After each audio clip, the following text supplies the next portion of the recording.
안녕하십니까. 안녕하십니까. 네. 오늘 또 대한민국과 경제적 민주주의 우리 임수환 박사님 모시고 이렇게 또 한번 강의를 듣도록 하겠습니다. 박사님, 추석 잘 보내셨습니까? 예, 예, 추석 마치고 첫 방송입니다. 예. 예. 이 책도 이제 얼마 안 남았습니다. 예, 이제 마지막 부분만 남았습니다. 예.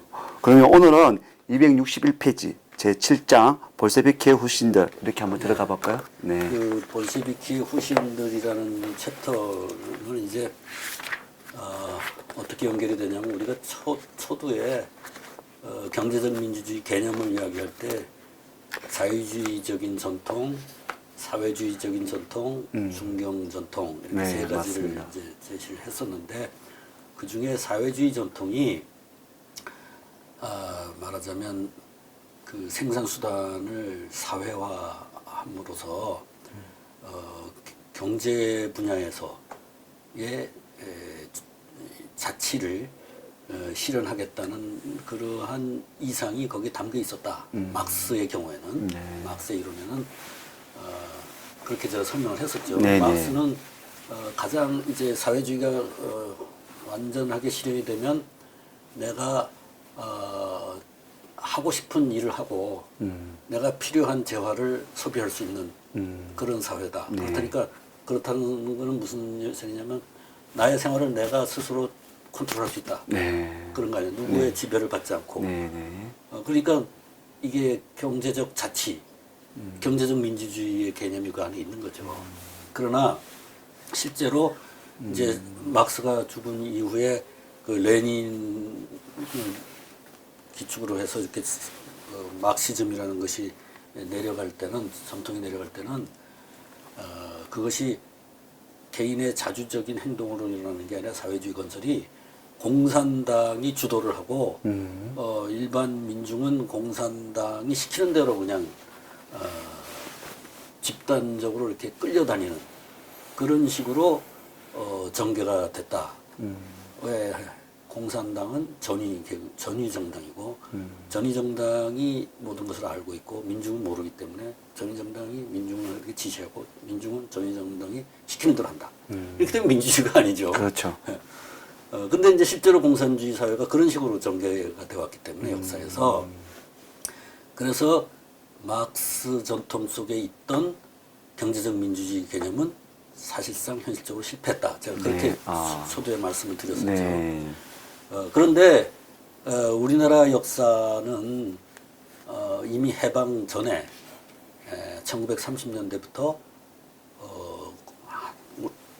소위 우리나라의 독립운동을 하던 그 시기에 독립운동가들 중에 많은 사람들이 사회주의 계열의 독립운동을 했고 네. 좀 항일운동인지 독립운동인지 모르지만 아무튼 그렇게 했고 그 사람들이 레닌의 코민테른의 지시를 받으면서 생활을 해온 지가 오래됐어요. 그래서 우리나라의 이 계급 분열 뭐랄까 계급 투쟁이라는 것이 없었던 게 아니고 해방 이전부터 그러한 전통이 있었다는 거죠. 네네. 그리고 그러한 전통을 이제 남한에서는 계급 투쟁을 방지한다는 모토를 가지고 우리가 나라를 세웠잖아요, 대한민국을. 네. 그런데 계급 투쟁을 중심으로 나라를 건설한다라는 그런 스탈린식 나라를 건설한 게 북한이잖아요. 네. 그러다 보니까 그 해방 전에 당시부터 항일운동 당시부터 사회주의적인 성향을 띠었던 사람들이 북쪽으로 가서 거기에 조선노동당의 정치에 많이 참여를 하고 이렇기 때문에 우리가 마지막 챕터에다가 볼셰비키 전통을 넣은 겁니다. 네. 그러니까 경제적 민주주의의 한 갈래, 실패한 갈래가 북쪽에서 진행됐고 네. 그것이 지금 현재 북한을 나왔고 네. 그래서 이 실패했을 때 일어나는 현상이 어떤 것이냐.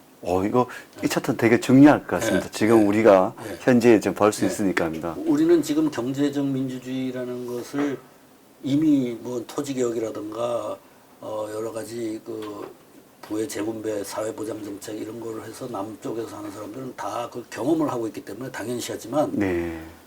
그것이 실패한 사회가 어떻게 돼 있는가를 보면 이것이 어떤 의미에서 우리에게는 존재하고 저게는 존재하지 않는가를 알 수가 있다 이거죠. 네.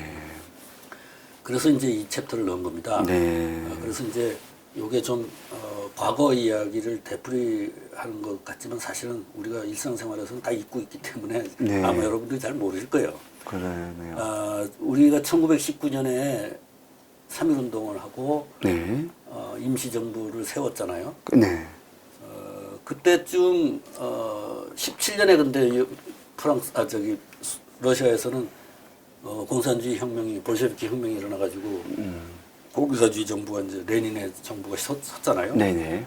2년 차밖에 안 되는 거예요. 그렇죠. 2년밖에 안 나죠. 우리가 3.1운동이 난 직후에 레닌은 이 한인들이 한국 사람들이 일본에 대항하는 그러한 운동을 하는 것이 이제 전 세계적으로 알려졌잖아요. 그러니까 레닌이 자기네들이 그 민족 해방 투쟁을 자기네 사회주의 혁명에 이용하겠다라는 그 전략을 한국 사람들한테 적용하면 좋겠다라고 이제 파악을 한 거예요. 네. 자기네들이 공산주의 혁명을 사실은 유럽으로 퍼뜨려야 되는데 유럽의 선진국으로 퍼뜨려야 유럽의 특히 독일에서 공산주의 혁명이 일어나줘야 거기에 발달된 자본주의의 물질적인 자원을 소련이 가져다가 쓸 수가 있는데 독일에서는 공산주의가 혁명이 일어날 가능성이 점점 희박해졌어요. 희망을 잃었죠. 그러다 보니까 이제 자기네 배후지를 방어하는 방법으로 이제 그 아시아 민족들의 민족 해방 투쟁을 돈으로 지원을 하면서 저것을 자기네 방어에 후방 방어에 이용하는 그런 전략을 쓰게 됐어요. 네. 그래서 한인 사회주의자들에게 200만 루블을 책정을 해서 네. 지원하겠다. 이렇게 이제 결정을 내렸다고요. 그렇게 되니까 한인 사회당이 1919년 4월 25일 날, 그러니까 3.1운동이 3월 1일이잖아요. 네네. 4월 25일 날 결성이 되었고 코민테른에 가입을 했다. 코민테른 가입을 하고. 근데 이 한인 사회당을 결성했던 이동희 이 사람들은 사회주의에 대한 지식이 아무것도 없었어요. 다만 자기네들은 항일 운동을 하는데 자금이 필요한데 레닌이 돈을 준다니까 그것을 가져다 쓰기 위해서 사회당을 결성해갖고 코민테른을 가입을 한 거예요.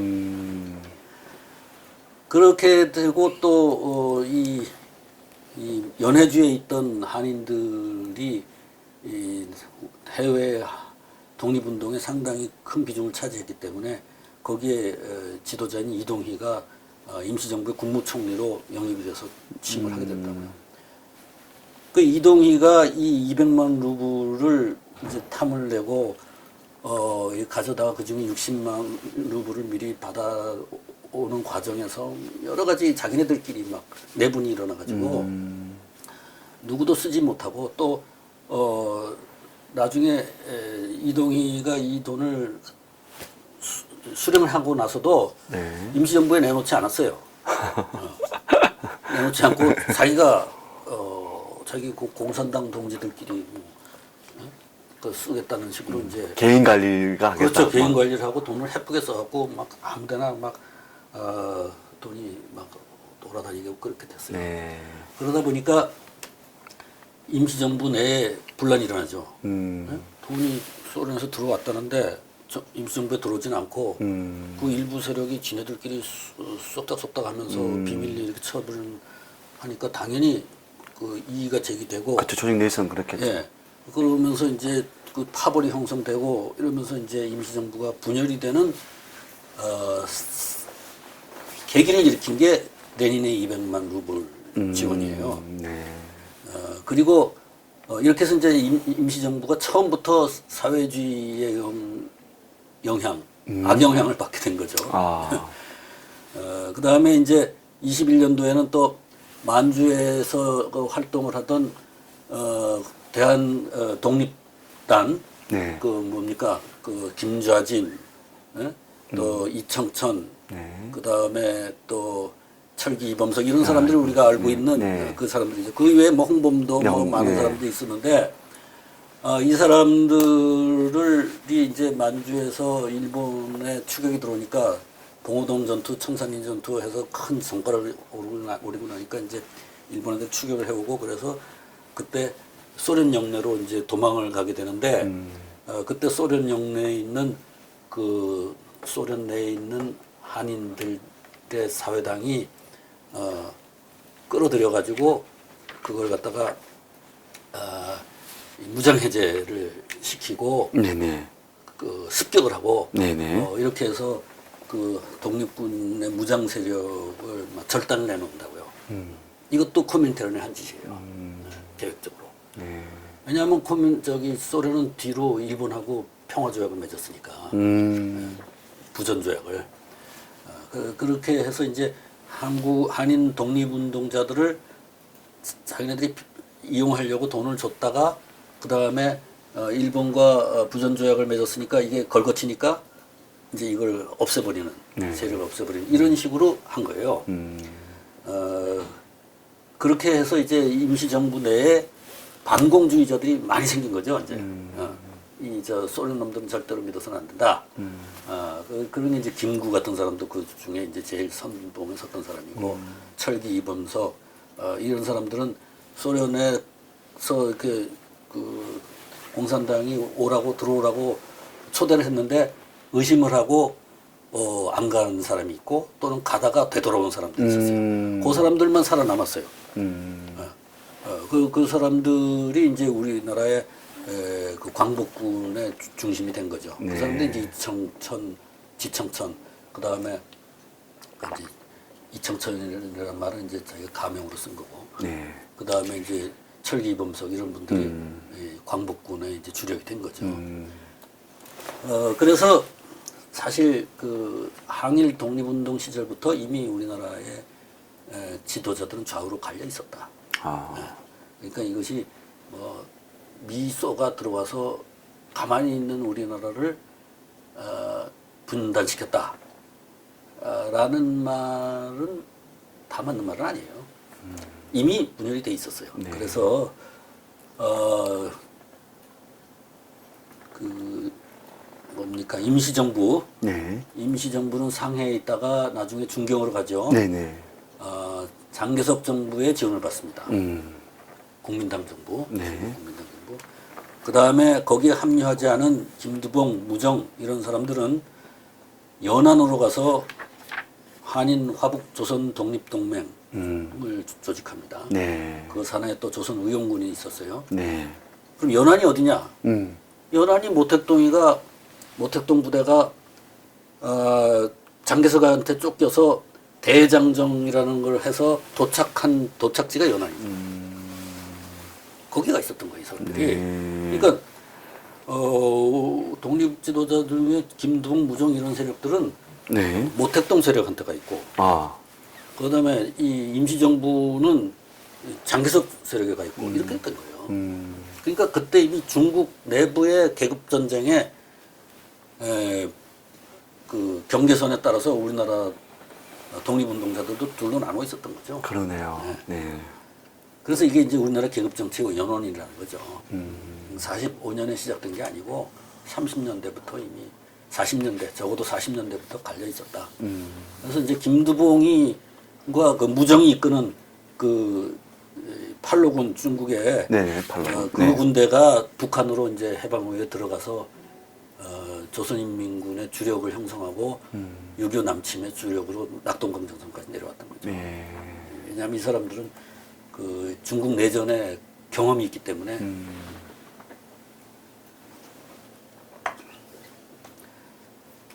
물론 뭐 김두봉, 무정 다 뭐 김일성이한테 뭐 다 수청당했던 사람. 수청당하고 네. 말지만 어쨌든 그렇게 이제 진영은 나눠져 있었다. 그러고 나서 네. 이제 해방이 되고 나서 45년도에 소련의 위성 국가를 이제 건설하기 시작하죠. 네. 소련군이 이제 북한에 들어와서 그래서 이제 그 순서를 보면 45년 10월에 조선공산당 북부조선분국을 설치합니다. 뭐 이거는 뭐 사실 남쪽에 박헌영이가 지도하는 조선공산당이 있었고 그것이 사실은 조선반도 전체를 관할하는 공산당이었는데 뭐 코민테르는 뭐 소위 공산당을 국가별로 하나씩 두는 걸로 원칙을 하고 있으니까 그런데 이제 거기에 북부조선분국이라는 걸 편법 비슷하게 가서 설치를 한 거예요. 그래놓고 이걸 가지고 점점 키워가지고 나중에 조선노동당이라 그래갖고 박헌영이 거를 다 뺏어가지고 이제 오늘날의 조선노동당이 된 김일성이가 그렇게 조선노동당을 만든 그렇게 된 거죠. 네. 김일성이도 소련에서 소련 점령군이 세운 하나의 그 퍼펫에 불과하고 네. 뭐 조선 뭐 소련군 대위였다는 거 아니에요? 네, 소련군 대리였다고 하더라고요. 근데 이제 이 사람들이 그렇게 조선 공산당의 조선분국이라는 걸 세웠지만 실제로는 공산당 조직을 이제 북한에다 딱 세워놓고 그 공산당을 중심으로 이제 나라를 세우는 거죠. 예. 나라를 건설부터 당이 먼저 있는 거예요. 그 다음에 이제 46년 2월 8일에 북조선 임시인민위원회라는 걸 또 수립을 해요. 네. 이것도 뭐 그냥 뭐 임시인민위원회니까 윗대가리 몇 사람이 그냥 세운 거예요. 그래서 이때까지만 해도 공산당이 민주당에 비해서 세력이 형편이 없었는데 임시인민위원회를 중심으로 토지개혁을 하고 네. 중요산업 국유하고 뭐 이러면서 토지개혁을 하면서 이 공산당의 당세가 급속히 늘어납니다. 이제 계급 투쟁을 시작한 거죠. 그리고 이제 북조선 민주주의 민족통일위원회를 결성해가지고 각 사회단체, 정당 사회단체를 여기다가 다 묶어요. 네.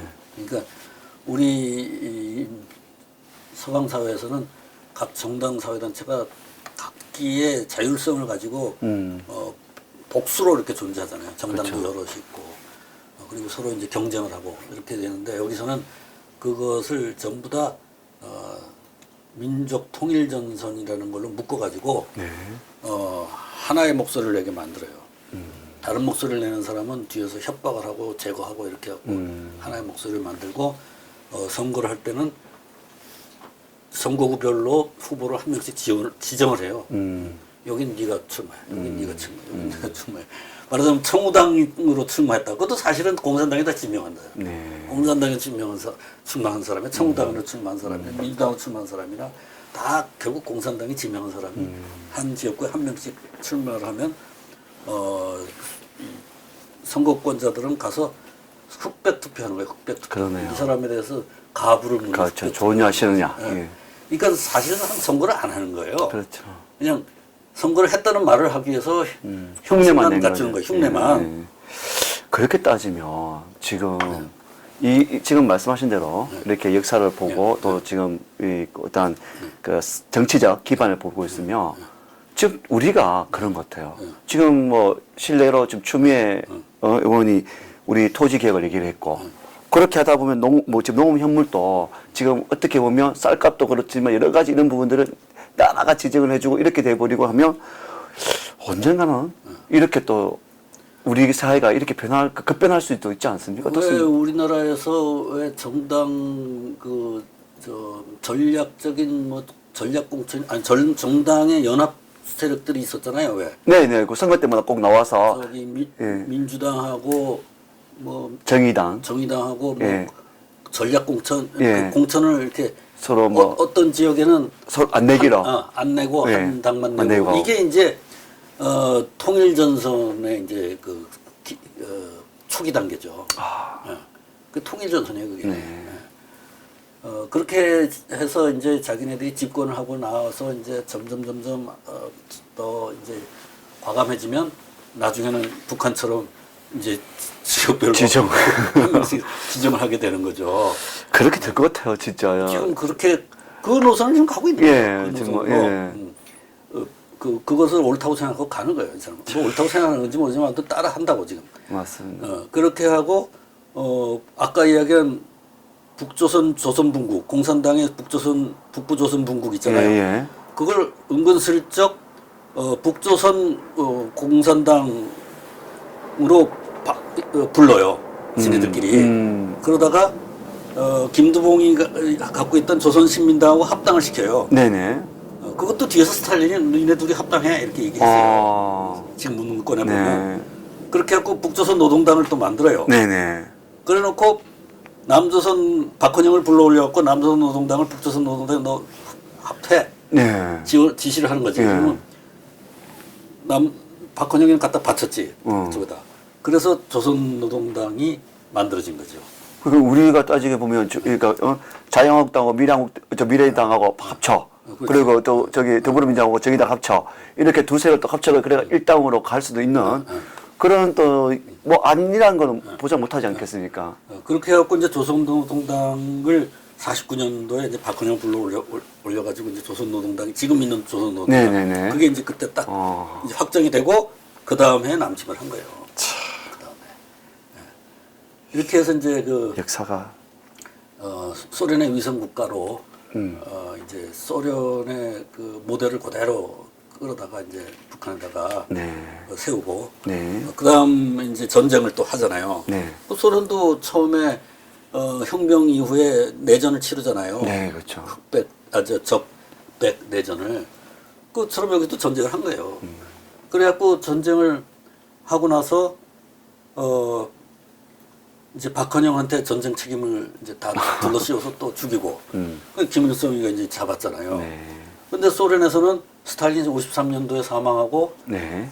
이제 후르초프가 이제 집권을 해가지고는 56년 그 후르초프의 그 개혁이 일어나잖아요. 그 스탈린이 과도하게 사람들에게 공포 통치를 하고 너무 많은 사람을 처형을 하고 이런 것에 대해서 잘못됐다. 이렇게 이제 후르초프의 그 개혁 정치가 일어날 때 북한에도 그 영향이 들어오고 있었는데 그래서 이제 그 많은 파벌들 남아있는 파벌들이 김일성이를 몰아내고 우리도 소련의 그 개혁에 동참하는 자는 분위기가 있었는데 그걸 김일성이가 미리 탐문을 해서 알고 나서 와서 그 급습을 해가지고 이 개혁을 시도하는 파벌들을 다 숙청을 해버리고 네. 완전히 이 유일 지도 체제를 만들게 된 게 1956년 네. 정파 사건이라는 거죠. 그리고 이제 또 농업 집단화를 또 해서 58년도까지 다 완성을 해서 이제 자기네들이 사회주의 건설을 완성했다 완성했다. 하는 게 1958년이에요.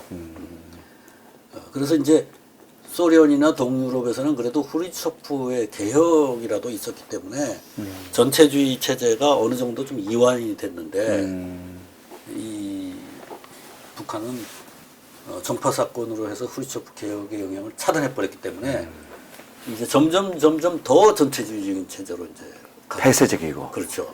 아주 극단적인 네, 극단적이 되어버려. 말하자면 스탈린주의가 소련이나 동유럽에서는 맥이 끊겼는데 이쪽에서는 계속 점점 강화시키면서 강화시키는 예, 그런 나쁜 것만 강화시키고 말입니다. 그 모택동하고 김일성하고가 이제 그렇게 한 거죠. 예.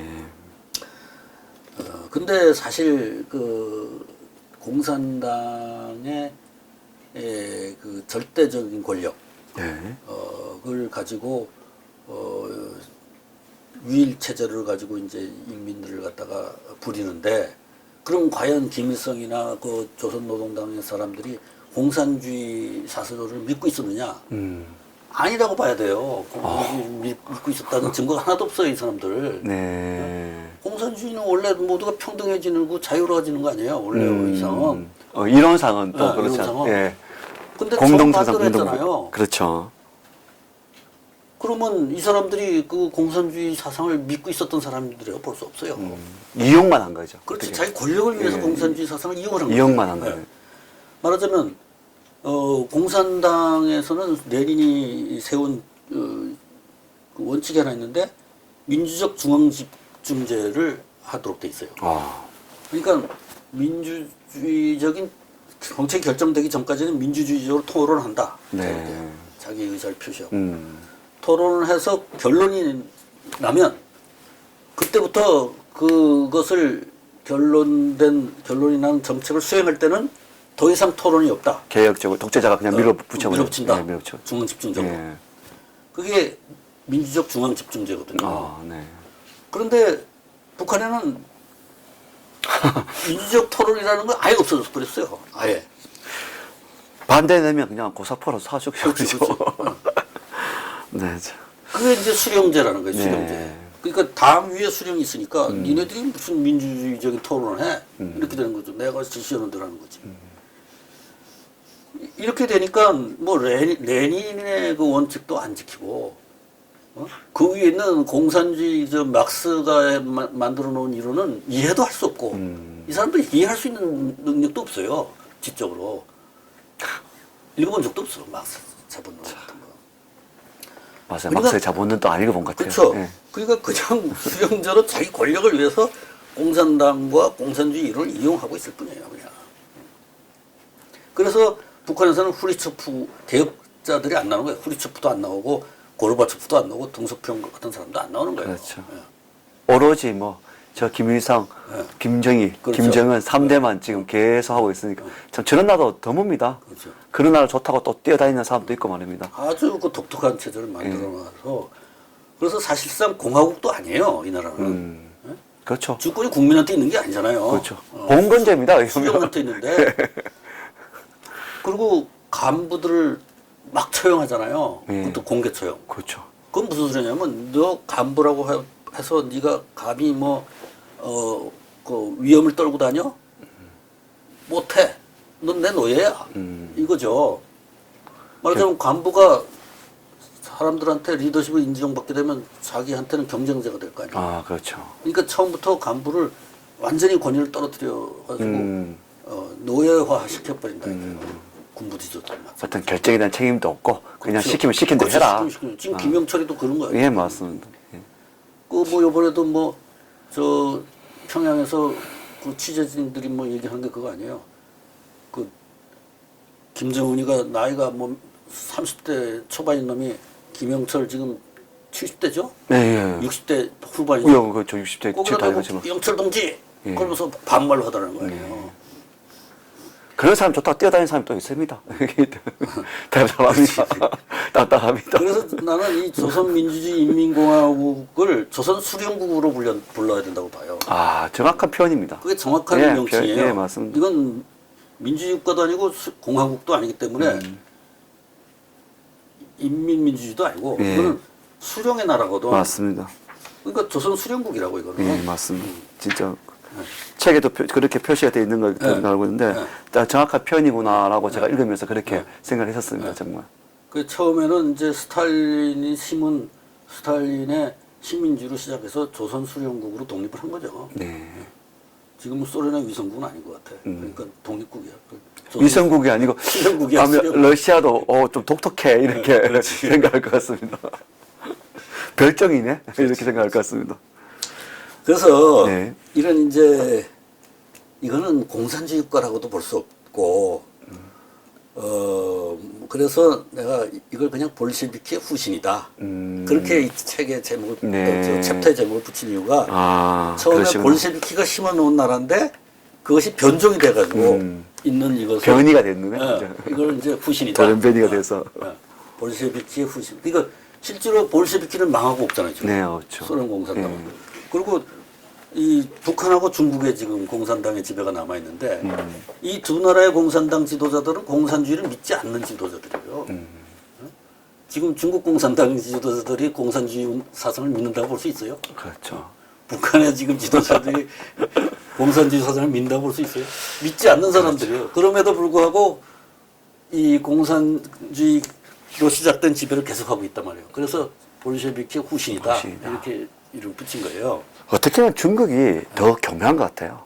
어차피 왜냐면 북한은 대놓고 하지만 중국은 자유 진영을 조금 표방하면서 경제를 풀어주지만 정치적인 부분은 아주 강하게 억압을 하고 있지 않습니까? 그러다 보면 참 중국이 교묘한 것 같아요. 어떻게 보면. 그래서 그 탄압의 이제 가장 그 극심한 형태가 이제 정치범 수용소잖아요. 네. 그 북한의 정치범 수용소가 한 12만 정도로 지금 추산하고 있는데 네. 수감된 사람이 네. 지난번 뉴욕 타임스에 나온 걸 보니까 중국의 신장 지역에만 있는 그 수용소에 있는 인원이 100만이다 이거예요. 물론 인구의 비대비지만 그 정도로 중국도 사실은 진짜 좀 교묘한 것 같아요. 신장의 주민의 인구가 그 터키 계통 사람들의 인구가 한 1,300만 된대요. 예. 거기서 500만이니까 뭐, 100만이니까 100만이니까 10% 조금 안 되네요, 그죠? 북한은 전체 인구가 지금 한 2,500만 정도 잡고. 뭐 된다고 네. 2천만 좀 넘는다는 거 아니에요? 거기서 12만이라고. 예. 물론 정치범 수용소 이외에도 뭐 많은 그렇죠. 감옥소들이 있긴 하지만 네. 어쨌든 이렇게 해서 이 정치적 민주주의를 대체한다는 아이디어를 가진 경제적 민주주의 형태들 이렇게 위험한 결과를 초래한다 이거죠. 이 공산당들은 이 다원주의를 인정하지 않아요. 왜? 자기네들은 이미 역사의 진행 방향을 알고 있다라고 주장을 하는 거예요. 그러니까 다원주의가 필요 없다는 거지. 다원주의는 여러 가지 이설이 있는 거 아니야. 그렇죠. 어느 게 옳을지 모른다. 모른다. 앞으로. 맞습니다. 미래가 어떻게 될지 모른다는 전제하에 그렇게 하는 건데 이 사람은 우리가 다 아는데 뭐로 여러 개 두냐 하나 없는 데지 이렇게. 그러면서 그 하나가 틀릴 때는 기막힌 재앙으로 빠져드는 거지. 그 사회 전체가. 없애기 하면은 저 북한의 아사자가 아사자가. 그만큼 몇 속출되고 백만이 나는 예. 이런 사태가 일어나면서도 계속해서 공산주의 운운하고 무슨 반제 투쟁을 운운하고 이런 무슨 뭐 만화도 아니고 말이지. 비극 만화적 비극이지 만화적 비극. 예, 맞습니다.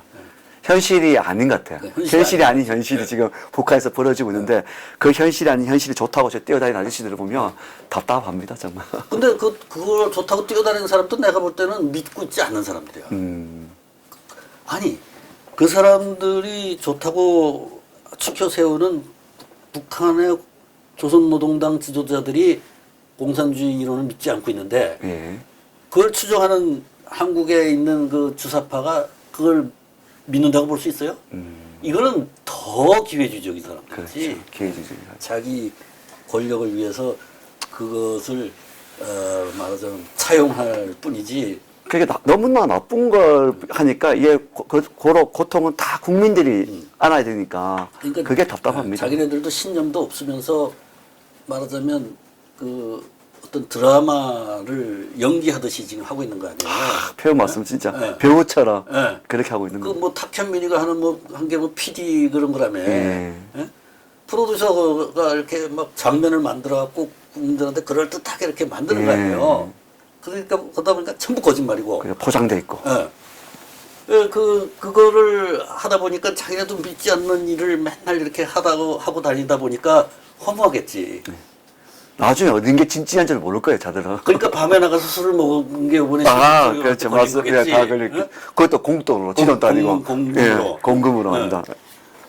그 얼마나 그 허망하겠어 자기네들도 생각할 때 인생이. 예? 그렇습니다. 거짓 인생 아니야. 예, 거짓 인생이죠. 그러는 거 이쪽에는 가짜 뉴스라 그러고, 그렇지. 왜곡이라고. 그러다 보니까 거짓말을 하다 보니까 뭐 백두산도 뭐 거기 가서 그 현지에서 결정됐다 그러는데 나중에 보면 여기서 다 결정되고 다 결정돼가 나갔다고. 거짓말들이 다 불거지잖아. 예, 진실은 언젠가 밝혀진 듯이 아니다. 그러니까 그게 영화는 영화일 뿐인 건데 네. 영화를 현실에다가 갖다 하려고 그러니 그게 잘 되겠냐고. 어떻게 보면 참 착각 속에 사는 것 같고 망상가들도 아니고 말입니다. 그렇지. 예. 그래서 이제 여기까지 오늘 이제 네, 하고, 알겠습니다. 네, 다음번에 이제 이 자유주의 전통의 신경향에서 이제 한국의 문제를 이제 다시 돌아가는 걸로 하십니다. 네, 오늘 한 거는 차트 8로 다음 주에는 예, 그렇죠. 예, 자유주의 전통의 신경량 그 이렇게 오늘 한 거는 이제 경제적 민주주의를 한다면서 정치적 민주주의를 갖다가 버렸을 때 이렇게 비참한 사회가 도래한다.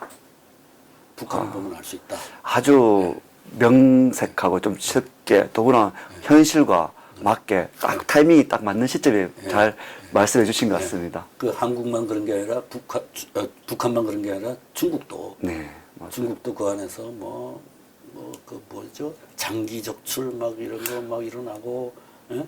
가짜 식품 막 돌아다니고 그런 사회를 가지고 우리가 G2라 그러고.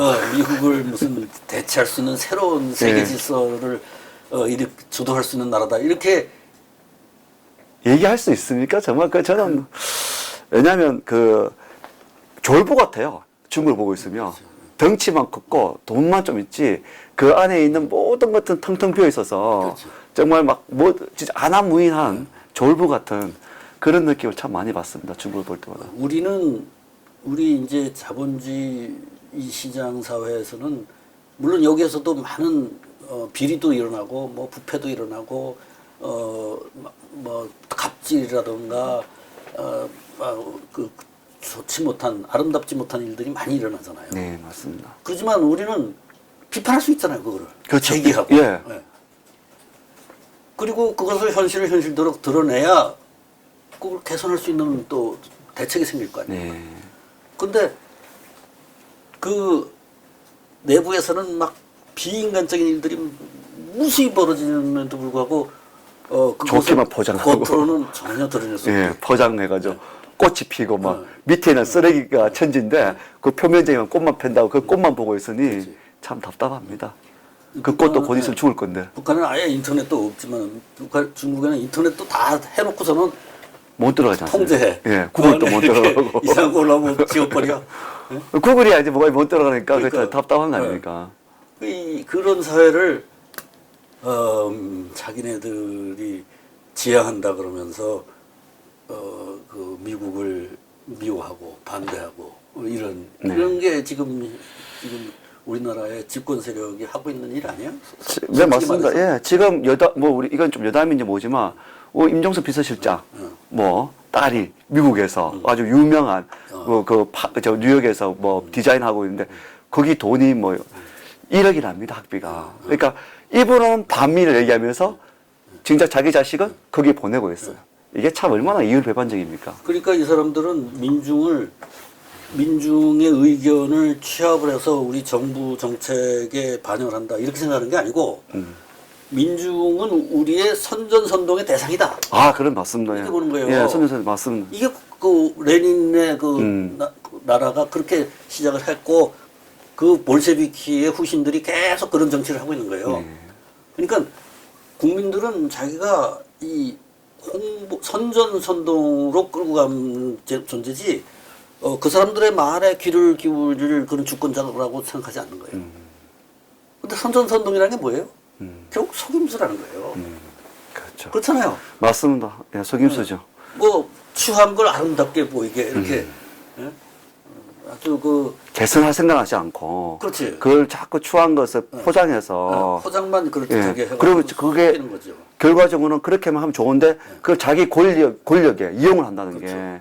얼마나 나쁜 겁니까? 그래서 이 속이는 것을 자기네들의 정책으로 쓰는 이 사람들이 결국은 뭐 비핵화 협상 이런 데서도 나와서도 항상 속이잖아요. 근데 그 속이는 걸 가지고 속이는 게 아니야. 원래 김정은이는 비핵화 의지가 있다고 나한테 얘기했어. 이러고 다니는 게 누구예요 지금? 답답합니다. 그 정말. 문재인 아니에요.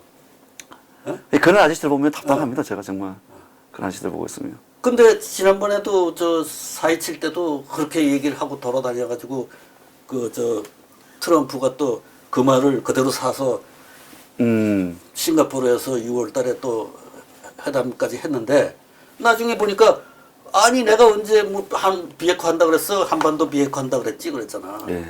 한반도 비핵화. 그럼 한반도 비핵화라는 말은 미국 사람들은 이거 한국말 잘 모르니까 네.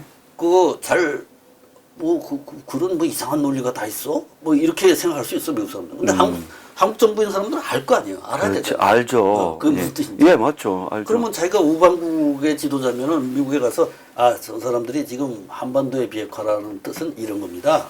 이렇게 정확하게 얘기하죠. 정확하게 얘기해야죠. 예, 맞죠. 그런데 그걸 두리뭉실해가지고 한반도를 빼버리고 비핵화 하겠다 그랬다. 그건 속인 거 아니에요. 그 속임수에 같이 올라탄 거 아니에요. 네. 그러니까 우리가 지금 하고 있는 이런 그 정치 스타일이라는 것이 우리의 전통에 맞지 않는 일을 지금 하고 있는 거예요. 우리 전통은 이렇게 하지 않았어요, 원래. 예?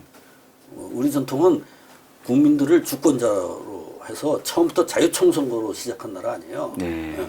그래서 국민들의 뜻을 모아서 정책을 수립하고 이렇게 하는, 그래서 앞으로 이런 일에 대해서는 누구도 어떤 식 방향으로 갈지 모르니까 여러 가지 의견이 다 표출될 수 있도록 하고 시간이 가면서 어느 것이 더 옳은가에 따라서 옳은 의견을 받아다가 정책에 반영하고 이런 질서를 우리는 만든 거 아니에요. 네. 그런데 왜 그런 역사의 진행 방향을 미리 안다고 알지도 못하면서 아는 척하는 이런 그 위선자들이 쓰는 정책 스타일을 지금 우리가 뒤따라가고 있나 이거예요.